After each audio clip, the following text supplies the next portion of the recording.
కోసుకుంటున్నాం మన బండితోటి. మనోడు అయితే బండితో అయితే కోసుకుంటున్నాం. నువ్వు ప్లేన్ అయితే తీసుకున్నావు అనమాట. ఇన్నర్ లేచినావా? అవి అయితే బండి లేపిండు, రోయలు లేపిండు. ఇప్పుడైతే ఈత పళ్ళు అయితే వస్తున్నా.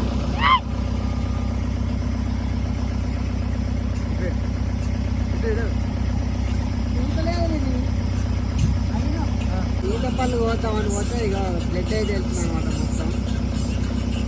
నవీన్ అయితే మళ్ళీ వచ్చి వస్తున్నాను అనమాట. ఈరోజు అయితే మన ఈత పళ్ళకైతే వచ్చినాం. మన బయట అయితే ఈత పళ్ళు పోయామంటే బ్లడ్ అయితే వస్తుంది. ఈత ముళ్ళు గుచ్చుకొని ఈత ముళ్ళు చూడండి ఎంత షార్ప్గా ఉన్నాయో. అంటే ఇంత షార్ప్గా ఉన్నాయి. మన మహేష్కి అయితే ఫస్ట్ టైం నేనైతే బ్లడ్ అయితే చూస్తున్నా. చూడండి ఈత పళ్ళ కోసం మాకైతే బ్లడ్ అయితే రావడం అయితే జరుగుతుంది. చూడండి.